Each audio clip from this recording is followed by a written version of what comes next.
Hi, everyone. Thanks for coming. I'm Brian Larkin, Chair of the Anthropology Department at Barnard. And this is a great celebratory occasion to be able to host. I've known Zay now for many years, and I've seen iterations of this project in earlier stages, as Zay was developing and honing her key ideas. And really from the beginning, Zay always had a unique voice, always creative, always imaginative, but always focused, in the sense of probing deeply into the mixture of issues she's always been compelled by, which is religion, mass media, and the political. Never letting one of these go and then pushing into all of them very hard. So this voice has remained with her since the beginning, and it's a particular privilege for me to be able to see it mature and develop into the book we'll be discussing today. So I'm very happy to be able to share this panel. Maria José de Abreu is Assistant Professor of Anthropology at Columbia University. She received her PhD from the University of Amsterdam and came to Columbia after several wonderful postdoctoral fellowships at the Institute for Culture and Inquiry and the Forum for Trans-Regional Studies, both in Berlin. She is the author of the Charismatic Gymnasium, Breath, Media, and Religious Revivalism in Contemporary Brazil, which is published with Duke. This is the book we'll be discussing, and in non-COVID times, we'd have many copies of it on a table and we'd be selling them to everyone who came. It will be available everywhere, but it's a shame not to be able to hold the presence of the book in our hands. Zay is also published in Current Anthropology, in Social Text, in Critical Inquiry, in Key Powell, in Anthropological Theory, in Social Analysis. And the range of these journals gives a sense of her disciplinary interests. It also gives a sense of the way those disciplines are interested in the work she does. Zay is also an editorial collective, a member of the editorial collective of the journal Public Culture.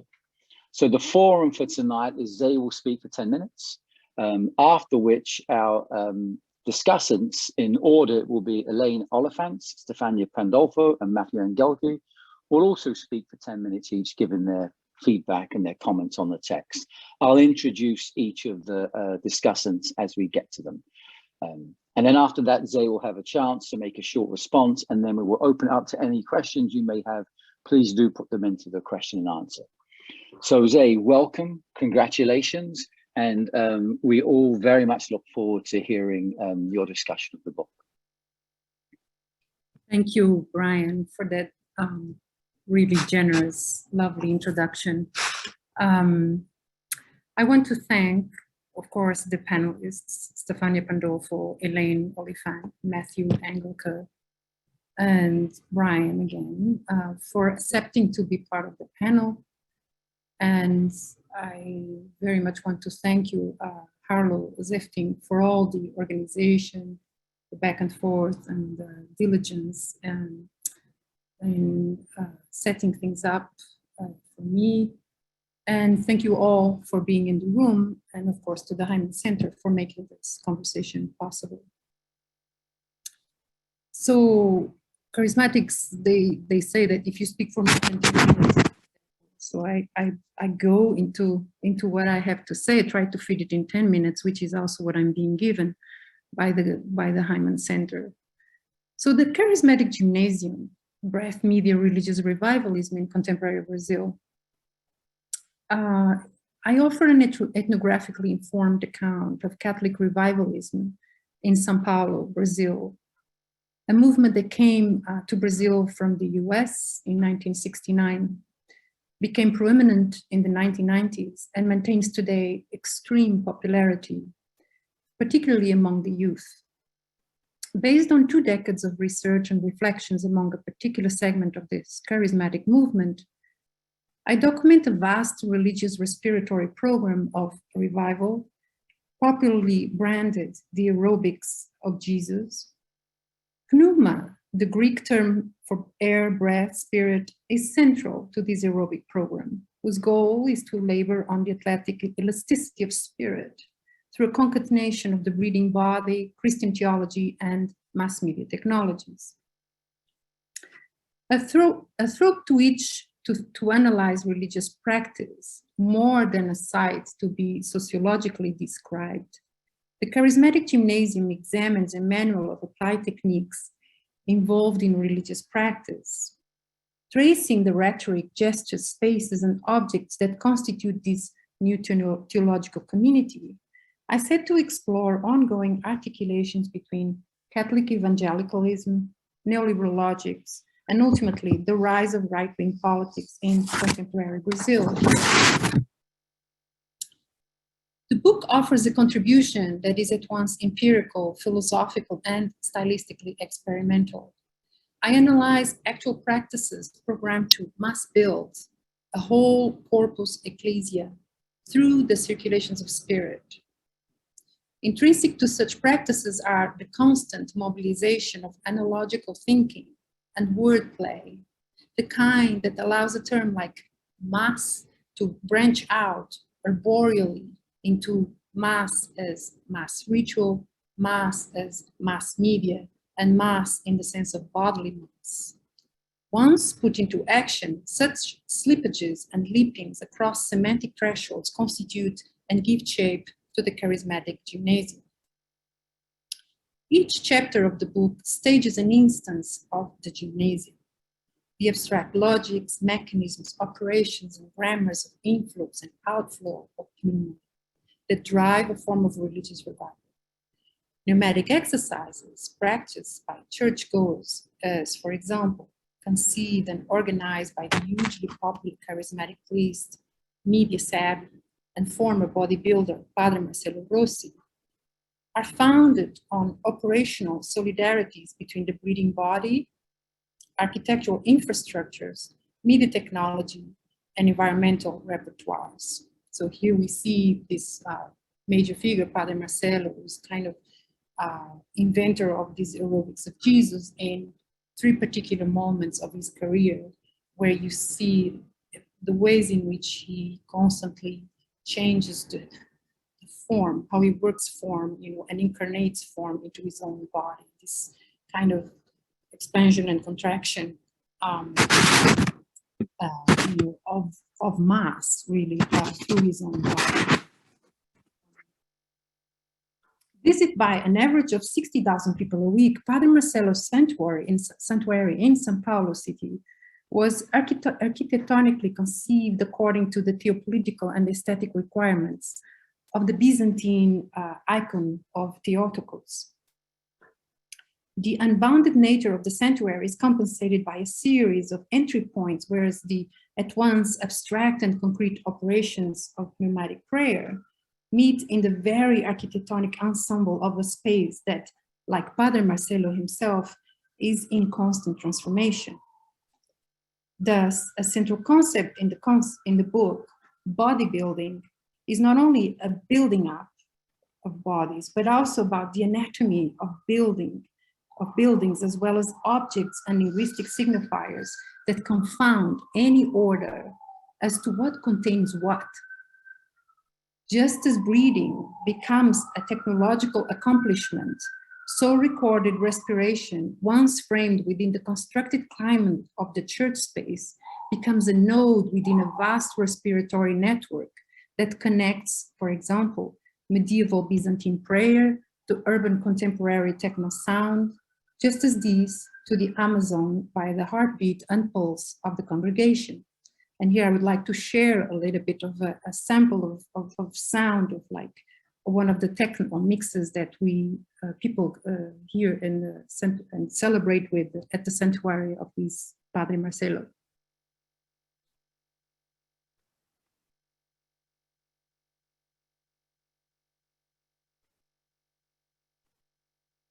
Working? My apologies, I have to be off mute for the sound to play.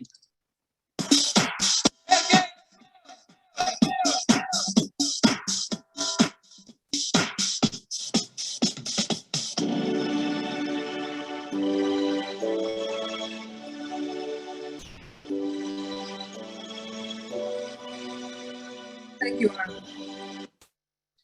So you can see this use of techno sound as a form to pace the beat of the heart and put all these the idea of the spirit and the breathing body in through the breathing body and putting spirit in circulation. Now, importantly, analogies, while structural and relational orders both reflect and institute a particular historical moment in Brazil.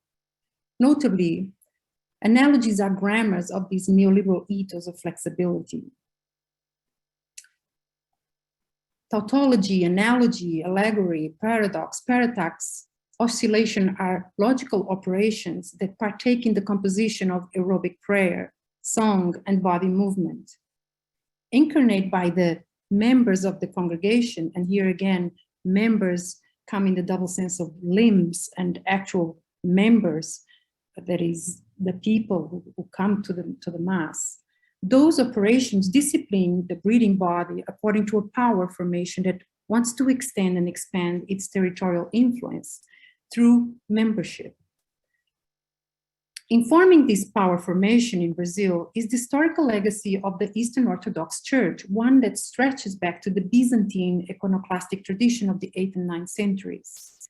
And in the book, I insist that far from hindering, tensions, torsions, and oscillations expand the desired elasticity of the charismatic gymnasium, resulting in the production of a fluid form of Christianity.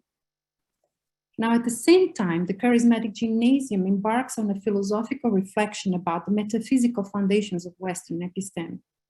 Adopting the logics that appear from the specific cultural setting under study, I pursue an epistemological conundrum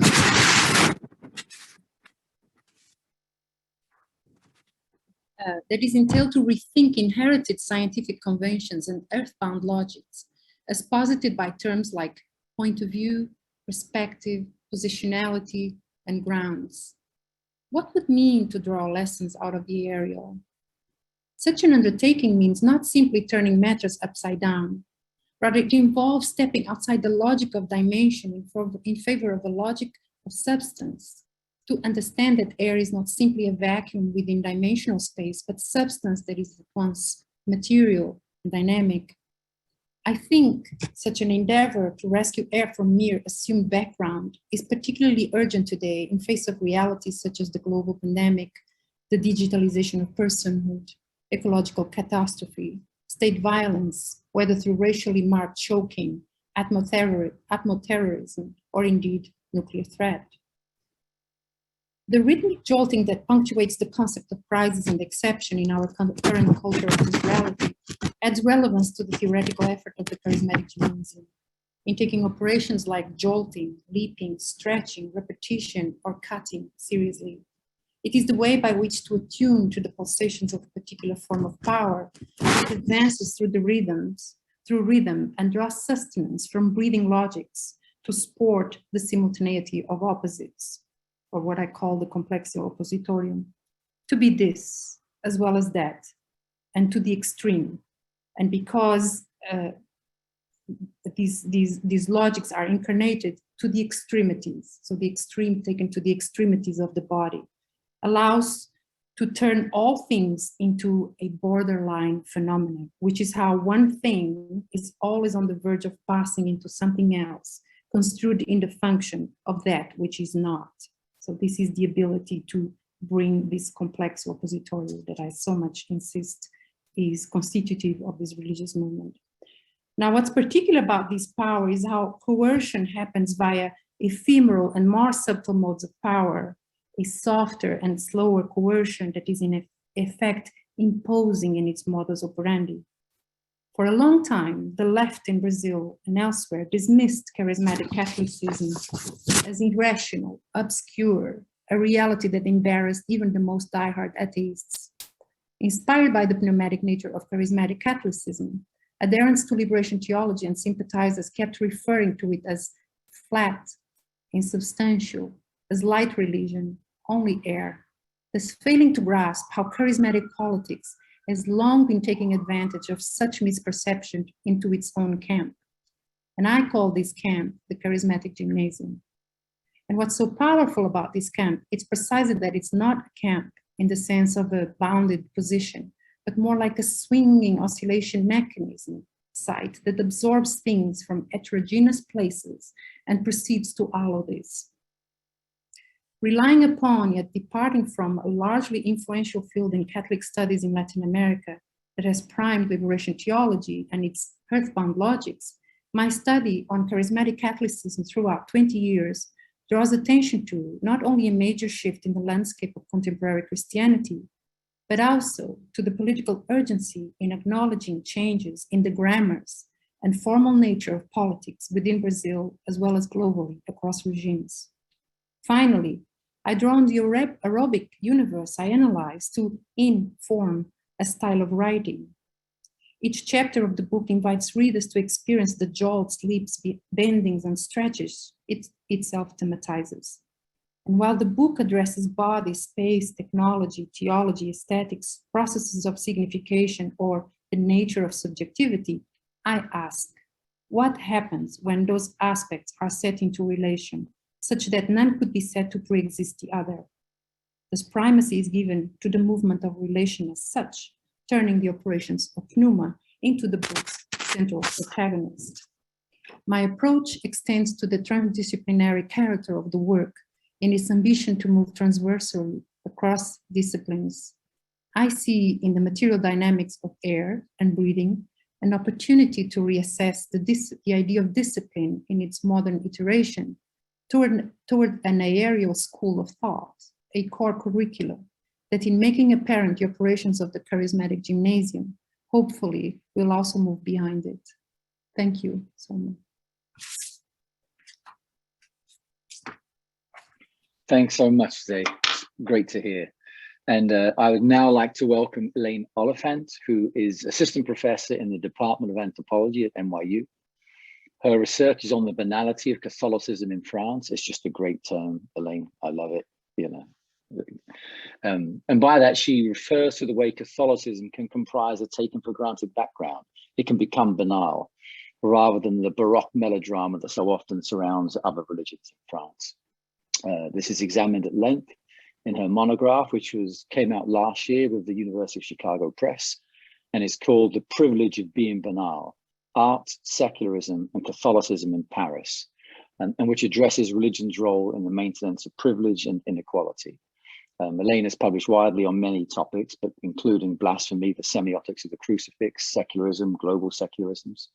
And it's a pleasure to welcome her to Columbia and for her to be able to comment on the Charismatic Gymnasium. Thanks. Thank you so much, Brian. And thank you so much, Zay, for this invitation. I'm really thrilled to have the chance to sit down and read your text so carefully and to be here with you, Matthew and Stefania, to discuss it today. The Charismatic Gymnasium is the kind of book that induces 1,000 flyaway thoughts alongside of the significant shifts in understanding it demands. Flipping through my marginalia shows just how expansively Zay inspired me to think. I started reading it on some of those chairs when I was sitting on them in Martinique over the winter break. And by choosing to focus on a group of not only Catholics, but scholars of Catholicism might reject as too marginal, too strange, or too engaged with contemporary media, Zay forces us to confront that which we might prefer to avoid and also desperately need to understand. At this historical juncture, when evangelical, Catholic, and Orthodox conservatives appear to be succeeding in attempts not only at finding common ground, but at dismantling efforts toward inclusion and diversity around the world, this group of charismatic Catholics who are Catholic and Pentecostal in their adoption of Eastern Orthodox modes of mediation and prayer are perhaps one of the most significant sites for understanding contemporary Christianity today. But not just anyone could undertake this analysis. We very much need the brilliant and expansive mind of Zay in order to fully appreciate what this group is up to and why it matters. In my comments today, I want to focus on her concept of circulation, which moves throughout the text as a means of addressing how these charismatic Catholics understand the presence of sin, how they understand how the body serves as a site of transmission, and how various Christian economies produce value. The opening scene of the book, in which the evangelical pastor kicks a 3.5-foot replica of Our Lady of Aparecida, returns throughout the text to explain how the kick and its imagined effects on the statue induced charismatic Catholics to take up a new economy of the image that would reject statues, magisterial cathedrals, and wooden pews in all their immobile rigidity. Many statues have been violated in recent years. Activists have attacked Confederate statues so central to a particular brand of American civil religion in ways far more violent than Pastor von Helder's encounter with the Statue of Mary. The critique they offer is also far more expansive, demanding the abolition of American civil religions that continue to reject the full humanity of Black Americans. In the French Department of Martinique, activists recently knocked down a statue of a famous white abolitionist as they contest the sacred narrative of France as a nation that emancipates rather than one that enslaves. Few of these ritual acts occur under the cover of darkness.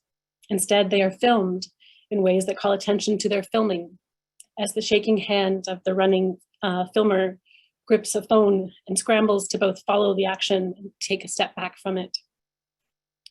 These clips, often no more than a minute or two in length, then circulate in ways that are often further ruptured and repackaged as they move through Twitter and TikTok. These communities and activists are, in Zay's words, engaging in bodily and processual mechanisms that signal the communal as always brought about and implicated through its own making. But Zay's study asks us to keep our eyes on how these practices play out within sites of power that insist upon their reproduction in ways that incorporate and appropriate the critiques made of them. I've thought a lot about the enduring nature of Catholicism's privilege in Europe and its monumental presence, and the means by which it occupies everything from museums and galleries to cityscapes and the markets and trinkets at pilgrimage sites throughout the country. Its stuff, whose value is positioned very much in a particularly rigid Catholic image economy, is central to the reproduction of its power. Its stuff is everywhere. In Europe, there have only been small hints of critiquing the power of Catholic materiality and of thinking through the other inequalities it might underscore. I was struck, therefore, by the way in which this particular branch of charismatic Catholics in Brazil took seriously an admonishment of the limitations of things. They took the critique and recognized a need to respond. The response, however, was not one that addressed Catholicism's privilege and violence. Rather, it was one that recognized the need to rely on more than majesty and presence in order to reproduce its privilege and violence. It needed to find an economy of the image and a mode of communication focused on how things move, and in so doing, circulate without encircling. And as this strategy, Zay highlights that these charismatic Christians share with today's baffling new expressions of sovereignty.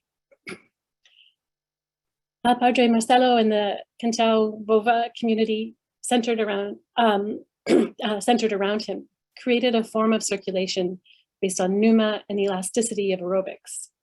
They created a middle space, even when building cathedrals, that rivaled the historic majestic spaces in size. In describing the seemingly permanent state of incompletion of the sanctuary Me de Deus, dedicated to Theotokos, the Byzantine term for Mary, the Mother of God, Zay notes how the sanctuary was never meant to be pointing to a referent, never a representational entity or well-integrated whole, never something that, indexically speaking, would come to exist as simply there. What was initially conceived as finite and linear would become inscribed in a structure of infinite middle, the circular ongoingness of a project of building up. Ongoingness is a powerful means of naturalizing power. If it is always in production, it can never be presumed to be coherent enough to act in ways that could require or make space for resistance. Circulation can come about through a variety of means, however. And I was particularly intrigued by the woman who apologized to her fellow participants in the youth camp's attempt to keep the spirit flowing when it seemingly became clogged up in her, causing her to tremble and quake in ways that would be celebrated in other charismatic Christian contexts. As you put it on page 156, the command to facilitate the flow of the Spirit has entered the logics of the design of sermon spaces and objects among Catholic charismatics. This preference stands in contrast to traditional Catholic design conventions, where gravity and solemnity are valued as a means of anchoring the divine on earth and as modes of expressing authority and tradition. Many of these new modes of design are deeply concerning for members of the church hierarchy, who still cannot deny the power of Padre Marcelo to do the impossible, to bring back the crowds. But I was also wondering if these highly fluid practices in media are the only means of co-opting and circulating. And I wondered about the relationship between circulation and other modes, and another key mode of communication for the charismatics, that of interruption. Introducing Greek into their speech calls attention to the operations of speech, because it is outside of the everyday, is outside of the rhythms of everyday or liturgical speech. In this way, it prevents grammars from solidifying, pointing to their making by interrupting their flow. So while many aspects of the Byzantine Church are celebrated by charismatics for the capacity to flow and move in ways that Catholic materiality, language, and modes of communication appear incapable of doing, I wonder if that is due more to their capacity to interrupt than anything intrinsically fluid about them. I appreciate the brilliant work of Monzen, who's provided scholars typically versed in Western Christian modes of mediation to see the very different processes at work in Byzantine Christianity. But what if part of their value in this case is their interruptive rather than their innately circular qualities? Is the icon always a means of evading circumscription, or do different visual regimes serve different Christian economies and circulations in different ways in time? For the art historian Alex Nagel, perspective that was introduced in the Renaissance in Italy may actually have been a means for the artists of the Renaissance to reassert a connection to an outside. It allowed them to evade while continuing to represent the particularities of the moments of their artistic production. He basically argues that as depictions of devotional moments included more and more accurate accounts of the styles and hairstyles and dress modes of the day, these depictions of devotion became increasingly suspect for being too particular, too separated from the icon. So he argues that actually inserting perspective was a means of reducing attention to those particularities and offering up space for kind of reasserting an iconic quality to the paintings. He argues that perspective was not merely a forward-looking modern innovation, it was an excellent means of cleaning up the surface of painting in the face of the most recent modern developments. It drew attention away from the crowded surface. In this sense, it directed attention towards the prototype, which it presented as a virtual, purely visual experience, distinct from the material existence of the picture. So this is just one example I was thinking of where perspective can be viewed as, either a mode of what perspective is doing in this move of circulation, of interrupting. What was it interrupting when it was introduced among the Renaissance, and how does resisting perspective in the present allow this image economy to circulate in new ways? Similarly with the chairs, it was in fact the Protestant Reformation that brought the heavy immovable pews to Catholic churches. Prior to the Reformation in Europe, spaces in front of the altar had largely been quite open, allowing for the flow of people who were likely paying more or less attention until the moment of the raising of the Eucharist, when eyes would turn forward. Otherwise, they were breastfeeding babies and chatting with neighbors and circulating and moving in very fluid ways. The more devout would, after the Eucharist had been raised, would run across town to see it being raised in other churches. But it was the Protestant critique of this lack of attention and the model they offered of rigorous hierarchical transmission of knowledge that inspired Catholics to follow their lead and install pews in Catholic churches in Europe. So here the this kind of means of responding to a critique and in ways that incorporate the critique and kind of declare ownership over both extremes. It seems to me that there's a way that it's possible that majesty might come to interrupt gymnastics at some point. It seems to me that there's a really powerful component of your argument, the way Catholics can take things to an extreme of poverty, only to test the elasticity of the structure by moving closer to the opposite of majestic wealth. Suggests that we should see these current practices in their fluidity, but also in their interruptive capacities. What appears to be attempts at correction, at taking seriously critique, and transform that the poverty is a legitimate critique of the excessive wealth of the church and an attempt to correct it and transform it. But instead, it should be seen as this elastic movement between two extremes for the purposes of the reproduction of a context that is already authorized. The reproduction of Christian power through, as you put it on page 29, a liturgical masonry where structures rhythmically rise and fall, defined less by its monumental heritage than by the operations that breathe it alive, is so powerfully distinct from the Catholic sites I know. The burning of Notre Dame likely sent out remarkable amounts of contagion through the air of the city of Paris. But it is its monumentality rather than its powerful breath that serves as the foundation for its rebuilding. But the book is really asking to look at the connections between these really distinctive forms in really thrilling and chilling ways.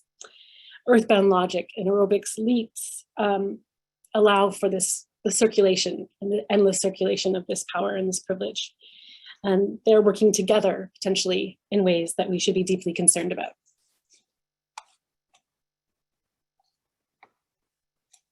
Thank you, sorry, I went over. Thanks very much, Elaine. It is a pleasure to welcome back to Columbia Stefania Pandolfo, who is a professor of anthropology at UC Berkeley. Stefania has long been an important voice, one that's been highly influential in our department, who writes on Islam, psychoanalysis, violence, memory, and Morocco, amongst many, many other things. Her many books include The Angel of Death Replied, Absence and Longing in a Moroccan Space of Memory, Impasse of the Angels, Scenes from a Moroccan Space of Memory, and most recently, Not of the Soul, Madness, Psychoanalysis, and Islam. Stefania, welcome. Thank you so much. I will try to be brief, and I will be speaking and reading. And thank you so much, Zay, for also showing those images that are not in the book, or some of them are not in the book, and to provide a kind of a context to some of the questions that have emerged also for me when I was reading. This is a truly brilliant work. It is something that, well, I will just, let me just say something about my experience of reading, right? The Charismatic Gymnasium, reading it twice, 3 times sometimes to be able to feel the rhythm of it and to be able to enter the way in which language takes us in and makes it impossible for us to exit it. And a feeling of familiarity and foreignness at the same time. Familiarity because of the parallels between some aspects of my work and some of the questions that you're asking. Familiarity because of the parallels between the references that you have, Benjamin, de Certeau, and to some extent the whole question of plasticity and the question of the plasticity of the soul, the question of transformation and spiritual transformation, the question of breath and pneuma, that in my work is sort of outlined as the question of the nafs in Arabic, which also is translated as breath, but also as soul, and has some of parallel resonance. And the question of the image and its relationship to technology, even though in my own work, technology doesn't come to the fore as much as in yours, even though right now I'm more working with film. So familiarity, but also foreignness, and foreignness because, and I will try to explain why, the movement of breathing and the possibility of breathing with the rhythm of the book, but also a sense of entrapment and choking at moments, scenes of breathing and visions at once offered and hijacked into the machinery of power.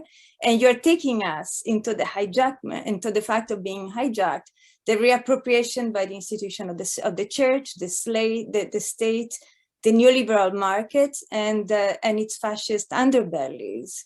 Benjamin, the Certeau, the mystics, the question of sovereignty coming constantly sort of being posed in the book.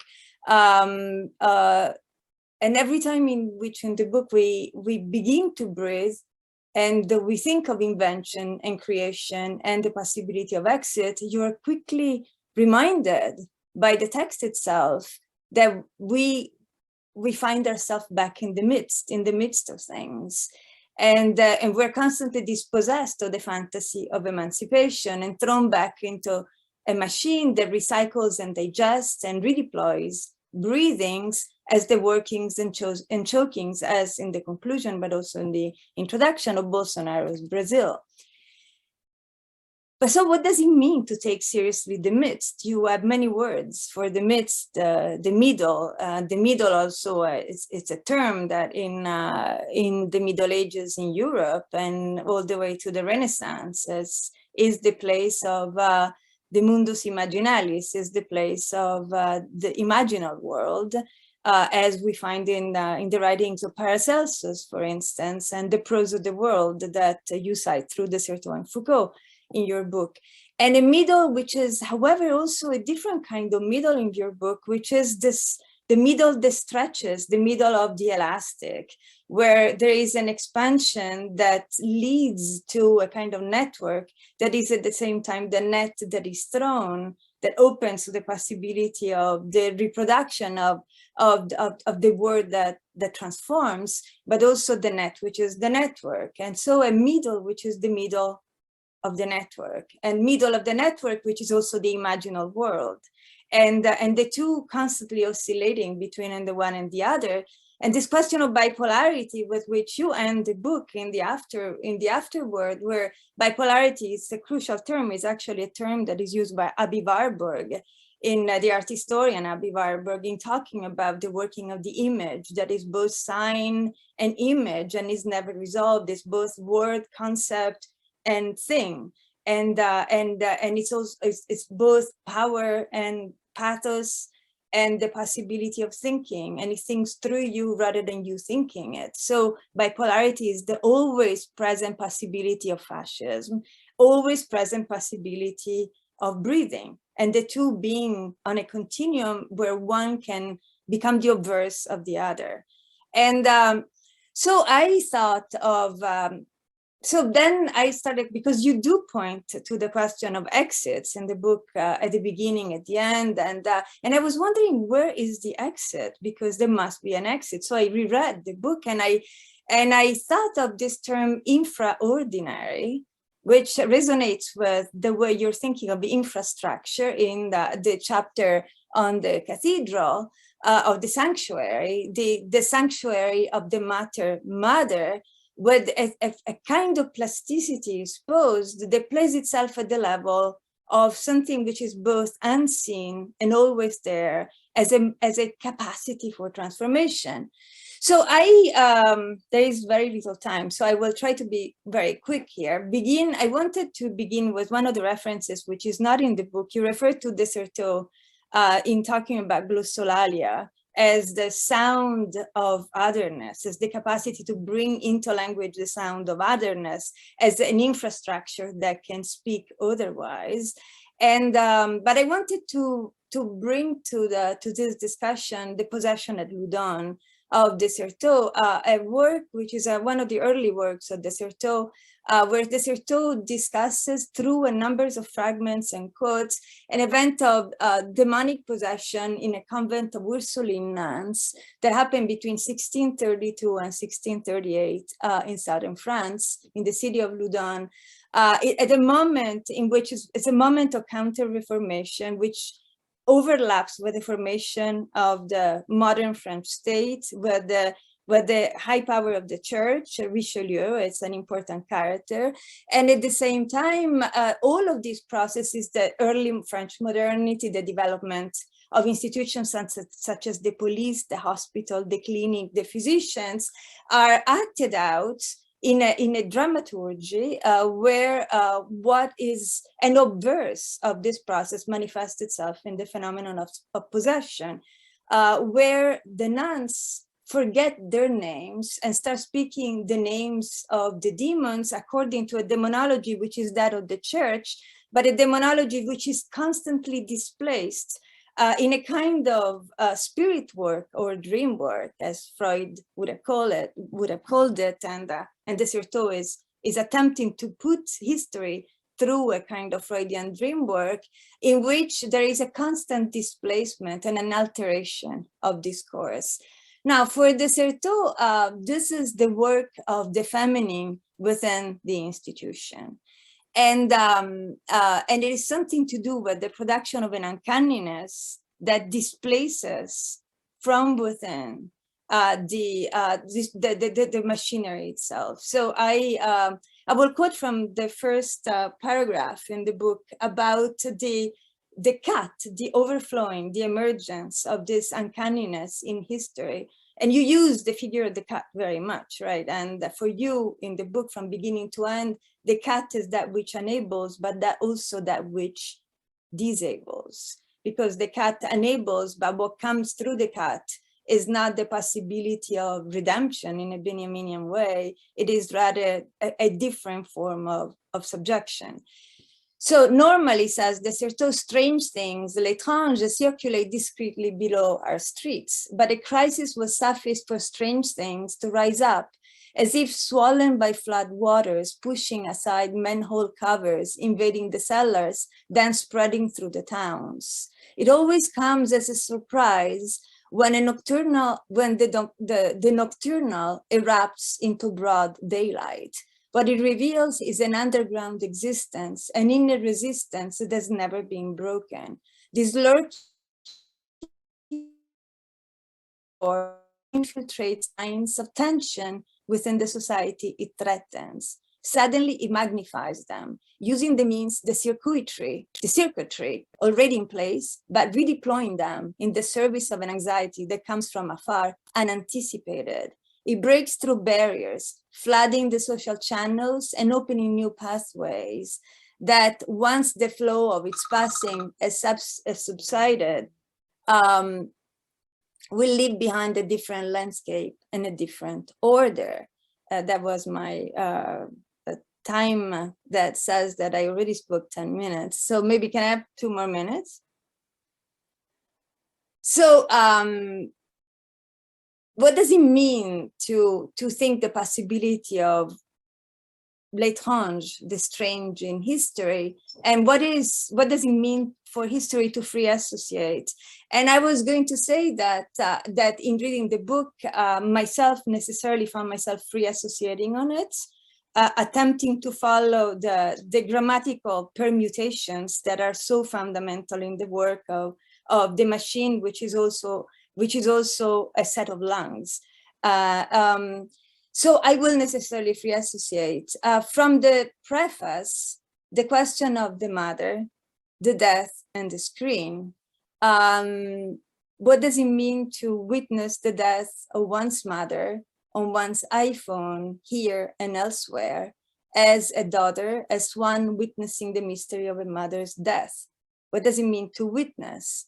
Witnessing the connection, witnessing a literal passing through a screen, like, and again, the analogy, those moments of scenes that overlap, like Nora in chapter 3, the chapter on vision, who's watching with Zay, is watching Adoration, the program Adoration Sunday on television, is watching the mystery of the Eucharist in front of the TV, watching and not seeing, or seeing but not observing, watching in the mode of attention, which means, as Zay is telling us, tending towards attention, that a kind of concentration that is ecstatic and that is fixated on a screen where the image is a fixed image, is an image that is fixed on demonstration, and it doesn't show anything from the context, but allows for a kind of spiritual work, a concentration where it will be possible to make that connection through the technological medium of the TV, in which an image will appear, which is a flat image, but an image that will allow for the possibility of an elsewhere, which is a divine self-disclosure. How can divine self-disclosure happen on the screen of a television? And how is it possible to witness one's mother's death, or the mystery of the Eucharist, or witnessing the celebrations of Christmas, like Sister Rita tells Zé in retelling the story of Santa Chiara of Assisi, the founder of the monastic order of the Poor Clares, when explaining the paradoxical oxymoronic place of silence in the midst of noise, the monastery in the midst of the campus, the monastery in the midst of the noise of Pentecostal singing. What is that silence, which was also the silence of the mother, which is full of voices, and what is the capacity for witnessing a different, through that image, which is a televised image, the capacity, the possibility of a mystery, which is also a divine self-disclosure. I will end here, and maybe we will continue some other time, but maybe just let me add one thing, that the mother returns in the chapter on Theotokos and on the sanctuary as infrastructure, and there's different kind of sound, which is perhaps a capacity for listening and a capacity for seeing otherwise, for concentrating on a self-disclosure that in the space of the sanctuary is so beautifully rendered by Zé in her description of pipes, of machinery, of things left aside, where something does not appear, and yet it functions as a portal to the possibility of connecting to an elsewhere. So this matter that perhaps is the work of an elastic potential, as you name it, at the end, that points us to the possibility of a different way of speaking tongues in your books. Okay, I'm done. Thank you very much. And lastly, we will have, as many of you know, Matthew Engelke, who is professor in the religion department at Columbia, and also the director for the Institute for Religion, Culture and Public Life. Matthew taught for many years at the London School of Economics, and it's been a pleasure for us that he decided to return to the US. He has published on many different issues, and his first two monographs were both about religion, A Problem of Presence, Beyond Scripture in an African Church, and more latterly, God's Agents, Biblical Publicity in Contemporary England. More recently, however, he's published How to Think Like an Anthropologist. He was one of the founders of the Trippy Pear the booklet series that many anthropologists know. And his work covers a wide range, including materiality, media theory, secularity, and secular humanism. Thanks very much, Matthew. Thank you, Brian. Thanks to everyone here, especially Zay, for writing such a fantastic book. So I've written my comments out, so I'm going to read them. Zay opens her book with a scene of iconoclasm. October 12th, 1995. A pastor in the Brazilian Universal Church of the Kingdom of God, which has, in the decades since, gone on to expand its literal and figurative networks across the globe, verbally berates and then physically assaults a 42-inch replica of Our Lady of Aparecida, the nation's patron saint. Do you think God can be compared to such an ugly, horrible doll, he says. Broadcasts from the Pentecostal Church's television studio in the weeks to follow the kicking of the saint, as it came to be known, took on an increasingly scandalous and damaging import, with each rebroadcast of the clip not only capturing, but also in a way constituting the act of denigration and defiance itself. It is in the space of this scene, which unfolds in upon itself, which becomes itself, that Zay shows how a Catholic revivalism took shape and then flight. It was hardly new in 1995. The Catholic Charismatic Renewal first reached Brazil in 1969, we are told, and had developed in interesting ways at the intersection of various Catholic currents, including those committed to liberation theology, and the never-ending sound and sometimes fury of Pentecostalism's various waves. But the kicking of the saint was not just a scandal. It was an event, the ramifications of which are traced out by Zay in a number of sites, from the New Song community in the Paraíba Valley to the concrete shell of the Sanctuary of the Mother of God, a massive church complex in the city of Sao Paulo. The Charismatic Gymnasium is a gripping book. It takes hold of you slowly as Zay's sensitive and careful engagements with everyday charismatics, a certain Sister Rita, televisions, CDs, and white plastic chairs, among many other interlocutors, or what she at one point calls protagonists, unfold into a rich ethnographic tapestry.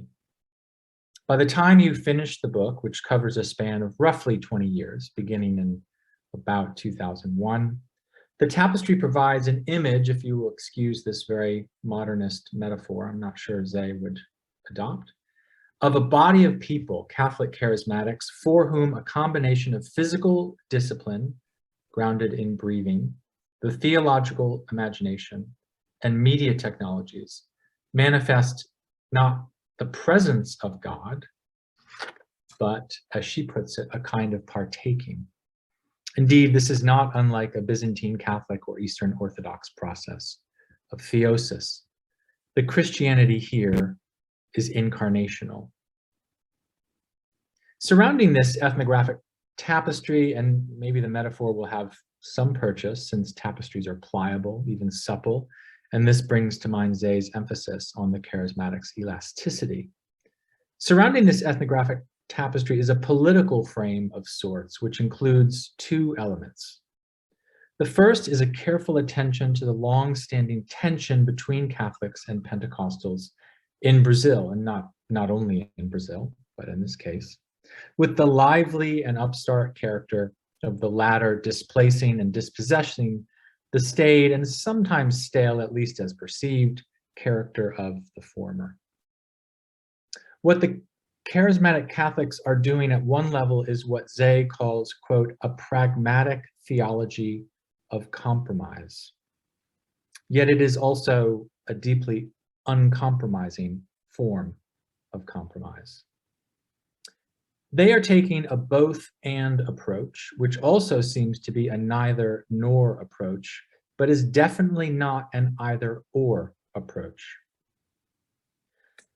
The second of these political framings, if you will, is a careful attention to shifts in Brazil's state politics.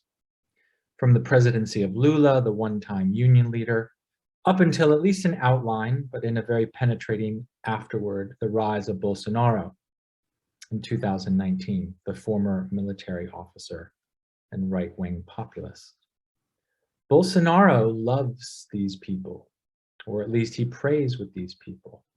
Zay relates the scene of his visit to the New Song community, messaged to excellent effect in his political media machine. But this is not opportunistic, or it's not incidental or wholly opportunistic, because another thing that Zay says about this Christianity is that it is totalitarian. So incarnational, yes, but also totalitarian.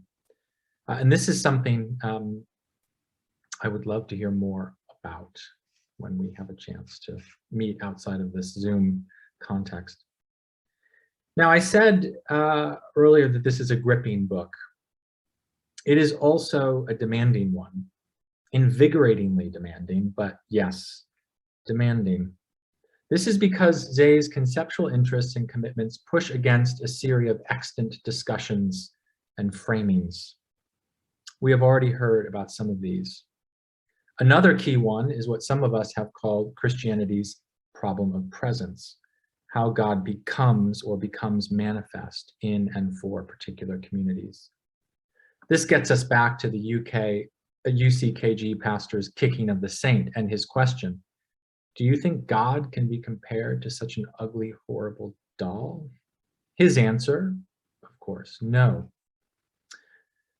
Where we find the problem of presence, it is thus a problem of representation of a kind of sacred semiotics, what certain bodies or statues or books or rosary beads or icons or wafers of bread, cups of wine can or cannot manifest of the divine. But this is decidedly not what is going on in Zay's book. Zay's approach, as she says, quote, makes the writing at times crude, jolting, and obtrusive, at times even unsteady. But that should rejoin my ambition to take thought and language to the gym. The style of narration ought to reflect an effort to train myself in a form of writing that absorbs the content into its form, end quote. I liken this in spirit, if not in substance, to the project of other anthropologists, such as Roy Wagner. I don't think Zay and Roy are right in the same corner, but they're engaged in similar kinds of exercises and efforts. His work, too, seeks to unmoor us from our epistemological and other anchorings, the grounding of familiar meanings, sometimes with just ever so slight shifts in a turn of phrase. The most intriguing to me in Zay's book comes in a discussion of Padre Jonas's focus on St. Paul, whose significance Zay relates in the following terms. Quote, Paul spoke and lived according to the idea that the body was at once the medium and the message, the singular and the universal. I read this and startled a bit. My first read was wrong, though. Had Zay just invoked Marshall McLuhan? No, she had not. Not the medium is the message, the medium and the message. If there is one place, and as far as I know, only one place, that McLuhan does use Zay's phrase from a 1977 interview. In Jesus Christ, he says, there is no distance or separation between the medium and the message. It is the one case where we can say that the medium and the message are fully one and the same. Absorbing content into form, collapsing the this and the that, the either or. Mediation, Zay argues, is an inadequate notion, but so too is immediacy. This is the incarnational and the totalitarian, as I understand it, at work in the Catholic charismatic renewal. And if you want to be worked upon, as you should, if you want to bend a little backward and forward, breathing not just in and out, but also between, then spend some time with this fantastic book. Thank you. Thank you very much. So now we can open it out to questions from any of you. If you could put them into the chat, I will then ask them to Zay or to any of the panelists.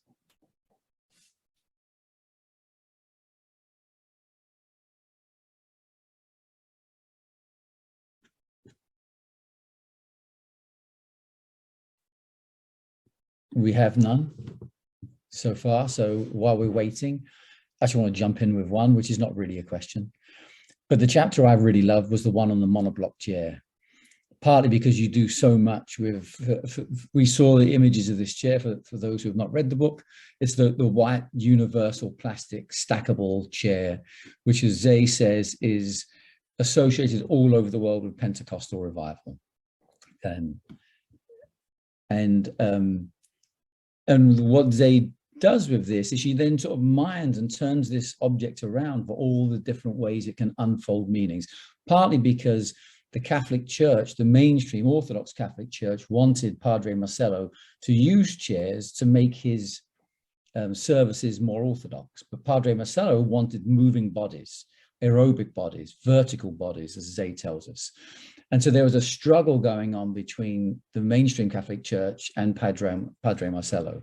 But in the name of making the church more orthodox and more, recognizably Catholic, it turns to an object associated with Pentecostalism. So it has to go to the other in order to make Padre Marcello that much more properly Catholic. And this brought up to me this, which happens all the time, because you're dealing with opposites. Everything is always its opposite. The chairs work because you can put them out and you can swell, or you can take them away and you can contract, you can stack them. They're unadorned, they're democratic, they're white, they're cheap. There are certain things that traditional Catholicism is not. But at the other time, you're dealing with this movement across domains. So Padre Marcello, oh, look at that, that's a great one. So Padre Marcello is himself a Catholic, but not properly a Catholic. Padre Marcello is a Catholic, but as you say, he's also a Pentecostal. And so in this, there's a constant transgression of borders, and there's a constant policing of borders.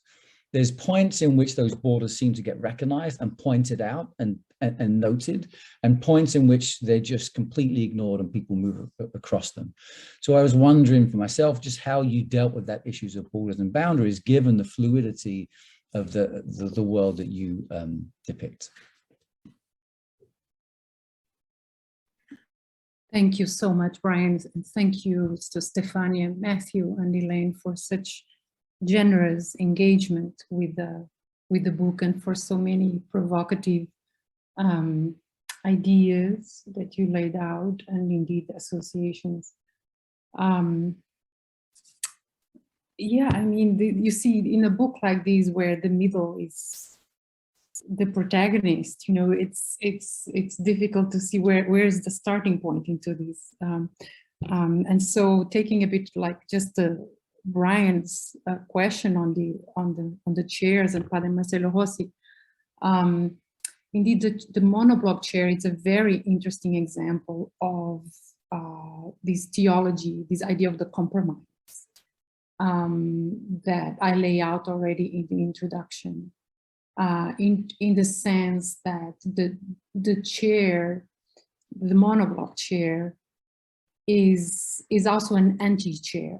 It's a chair against itself, right? It's a kind of ghostly chair, precisely because it has that light, stackable, universal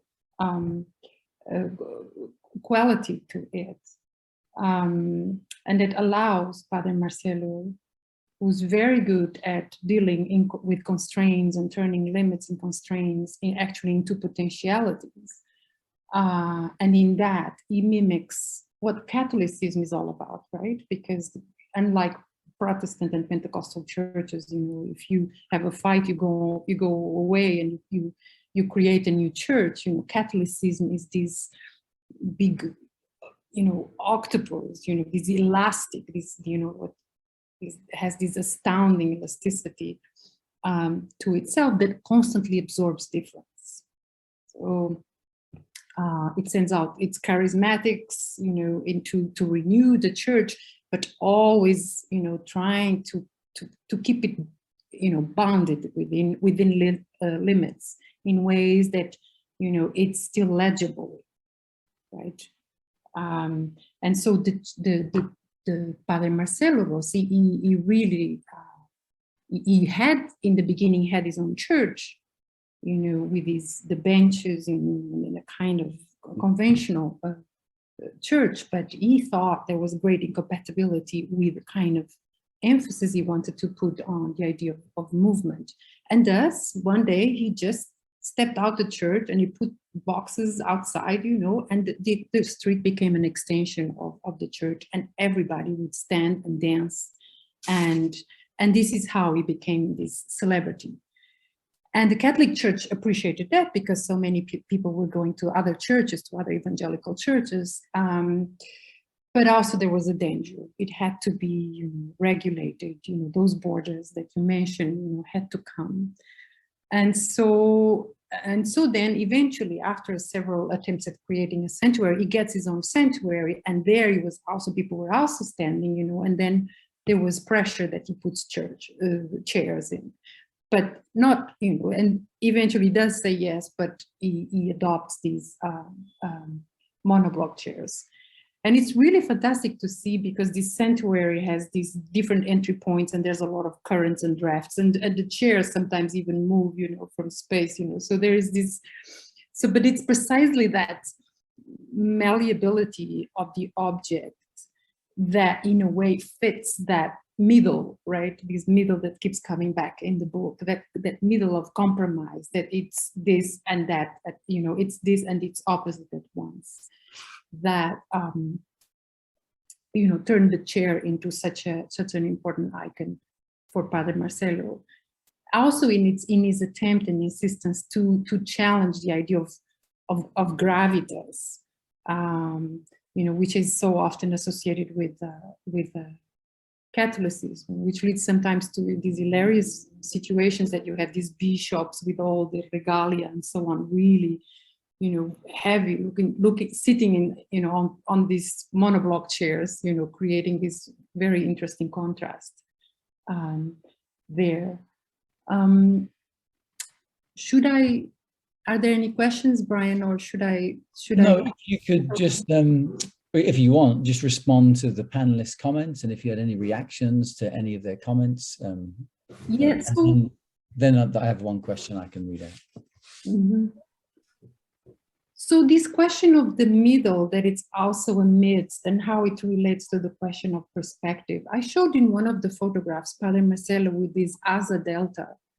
In one of the slides, there was I don't know, Arlo, if you could put it again, where he's going to fly with his Asa Delta. And he's doing this in this bay of Rio de Janeiro, just next where the statue of the Corcovado is. You know, and as if to say, look, so that statue of the Corcovado was built in a moment that Brazil was doing its kind of reform, its secularization of air. It was the moment in which, from conceiving air as substance, as dimension, as substance, Brazil, and particularly on the coast, wanted to articulate the air of Brazil as a dimension, right? It was the moment of the rising of the city through skyscrapers, and that this statue comes, you know, to occupy that preeminent place on top of the Corcovado mountain. And it was a moment that marks, you know, this reform of modernized Catholicism, and that inaugurates, in a way, this idea of perspective through a kind of more modern aesthetics. And what Padre Marcelo is doing in this moment is to show, you know, to kind of stage, because it's very theatrical, this idea according to which air is not exactly an empty vacuum. It's not dimensional, you know, our space is not dimensional, but it's substance. And I'm going to show you that it's substance.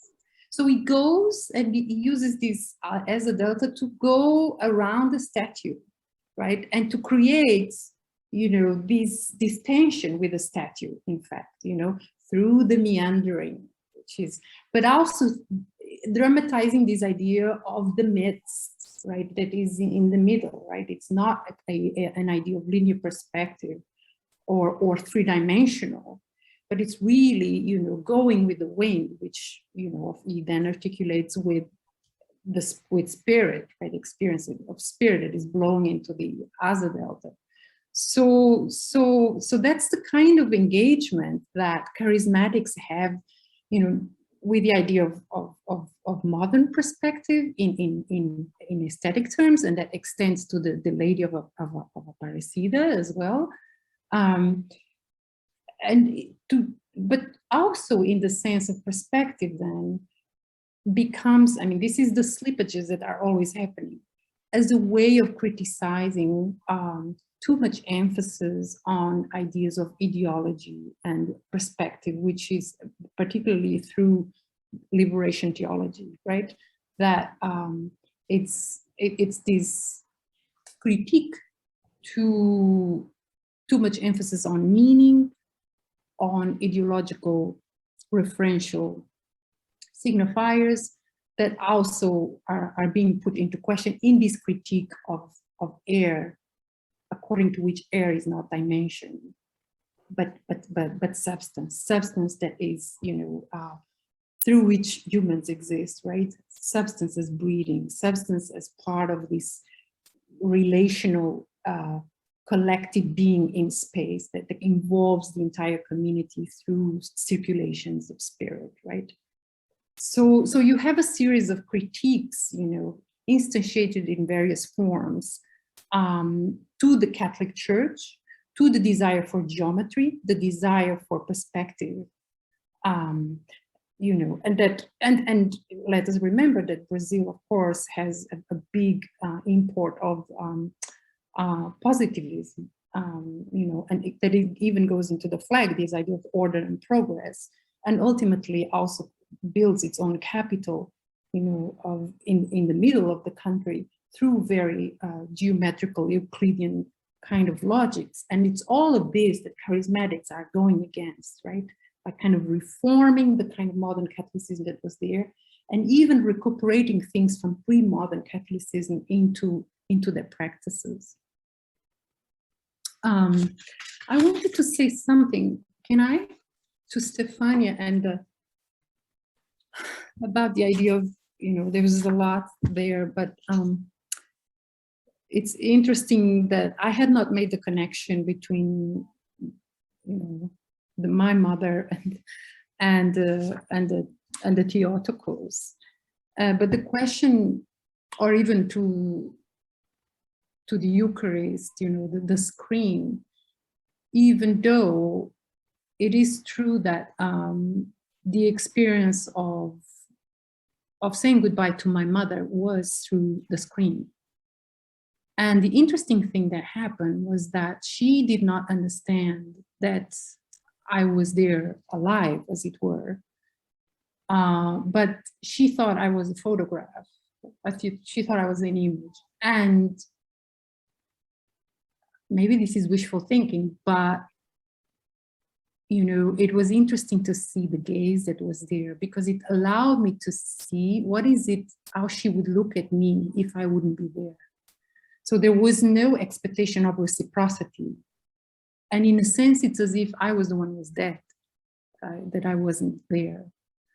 When charismatics look at the icon, they exercise a particular kind of vision.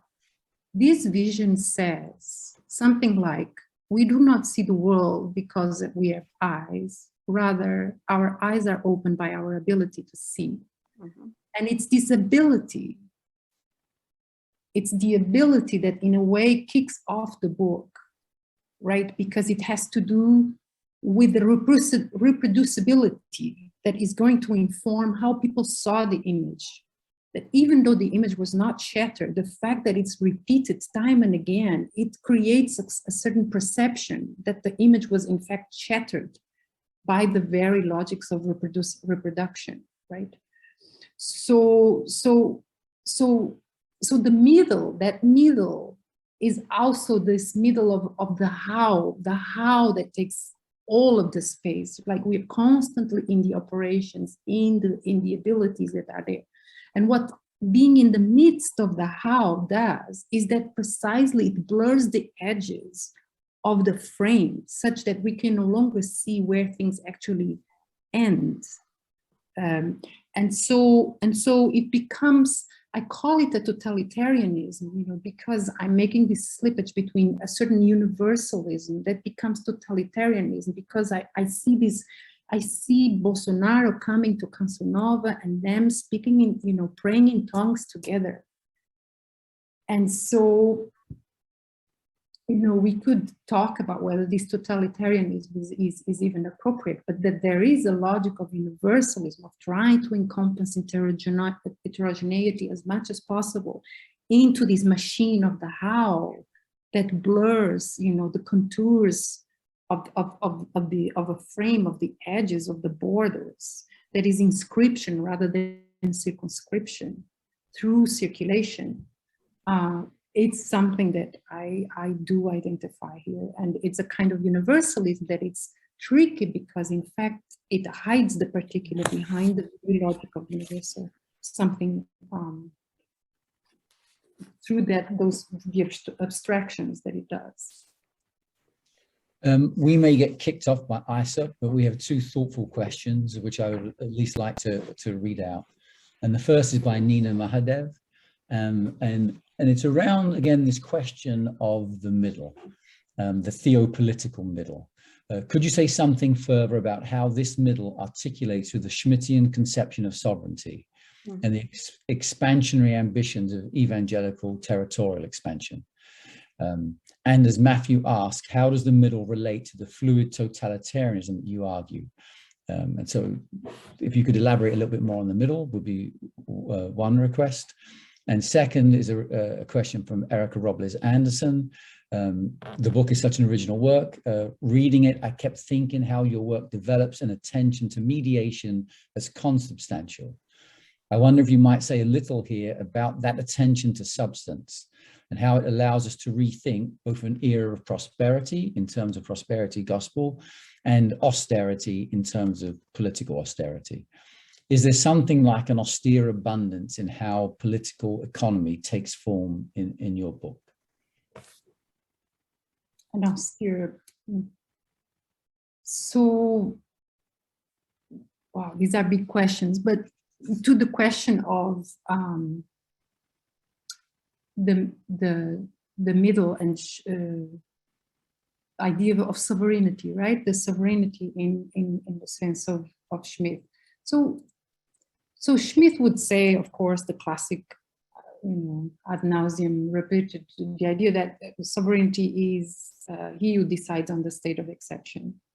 Now, exception would precisely postulate the idea of a transcendental outside, which I argue that is incompatible with the constitution of this everywhereness, this middle, right? So, which is not to say the transcendental is gone, but it becomes kind of immanent in a field where there's a lot, and it go back to Elaine's question, there's a lot of circulation happens, but happens precisely through interruption.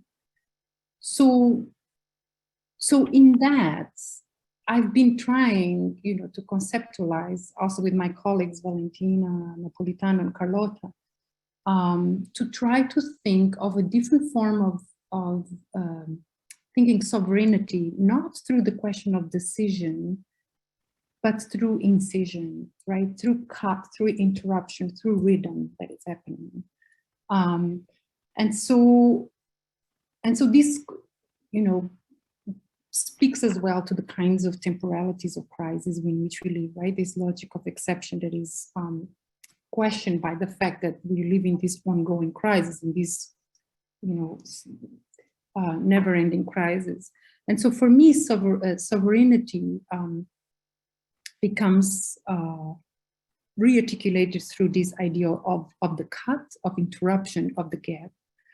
That gives rhythm to the idea of sovereignty, but also sabotages the idea of decision towards more this kind of oscillatory sovereign, right? This is why towards the end of the book, I talk of Bolsonaro as the one who does this,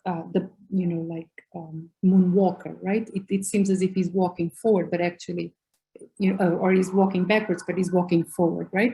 this, which is what Bolsonaro is, right? Bolsonaro is someone who doesn't really want to go to govern because he's in fact unable to do so. So he surrounds himself by enemies that constantly sabotage his way. So he says, look, I would like to go further, but I cannot because others are stopping me from moving further. But instead, you know, he shifts. Today he says this, tomorrow he says that. So he interrupts himself constantly.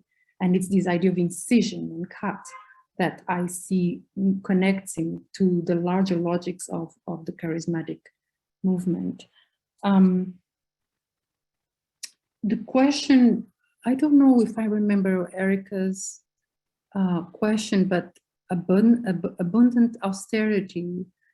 I mean, the thought that immediately, forgive me, Erica, if I'm not answering you, and I hope to see you soon and talk about this, but I can only go back to the idea of pauperism. That is something that is very much explored by charismatics as part of this idea of grace, something that is the charismatics, they explore a lot of vocabularies associated with, for example, St. Francis of Assisi, you know, the way the whole Povera, logics of Povera that are associated to even with movements that actually do not like charismatics. So repertoires that are more associated with liberation theology, like bringing the Clarissas into Cançonova, the monastery of poor Clares to Cançonova. And what you see constantly is these claims that they are poor, they live a poor life. And that's part of the daily grace of living with, you know, sparse means. But it's a kind of precarity that it's there. Even then it is extended to, for example, to language, the way they use puns and grotesque language. It's a form of, in a way, emulating the precarity that goes very well with neoliberal processes of flexibility, right? To make something precarious means also to make something that is poised for transformation, because it is precarious, right? So you constantly see that indeed the infrastructures that are there are, you know, there's a kind of careful design exposure of you know, of poor means, right? There's no ostentation there, and so there's a kind of austerity that enters the design, you know, of these religious movements in terms of the daily speeches they give on television, but also in terms of the architecture, the use of very poor means, the constant calls on charity as the currency of grace as such. That seems to bring that austerity into display, even though austerity itself is being constantly irrigated by the ideas of fluidity and the spirit that is so often rendered as a kind of shower, in fact, that liquefies the scene. So it's again like these opposites at work of austerity, but also fluidity and liquidity rendered as grace. Thanks. I just want to check with Harlow. Harlow, do we have time to take Stefania's question, or do we have to wrap it up? One more question would be fine. Great. Stefania. Okay, so quickly, it goes back to the question of the totalitarian, but I want, if you could relate it to a theory of the soul, to an understanding of the soul. So, and I suppose to phrase my question the way it comes to me is that if we were to think about an ethics of bipolarity, what would that be? What would it mean to think an ethics of bipolarity? Because the fact, so, and let me give you a quote from Al-Ghazali, the 12th century Muslim mystic, in his book on the marvels of the heart, and so the prayer of the heart. He, at some point, he says, the prophet said that the heart of the believer is more unsteady than a cooking pot as it boils. And then there introduces this question of the world as a battlefield of passions, in which there is a constant resistance and yet purification through that resistance, and a constant risk of falling into one's opposite, right? So the elasticity has, your way of conceiving elasticity points to the struggle of the soul, at least in my reading, in light of my own work. And I wonder what would it mean to think an ethics and a politics in that sense? I know you called it a fluid sovereignty, but I wanted you to push it further and to address the totality and its possible interruptions. It's so your reading is so much more positive than for me. This bipolarity is the means by which extremes can touch each other, and it's like almost these Mobius string, the story structure that it's there, by which you can be this as well as that without having to decide, and yet you use that non-decidability and you incarnate it as part of that tension and torsion, that enables a certain charismatic body, a certain elastic body. This is, but you asked me these I'm asking you what this medium anthropology thinks, not just what the charismatic thinks. What medium anthropology? Well, what the anthropologist as medium thinks, and not just what the charismatics say.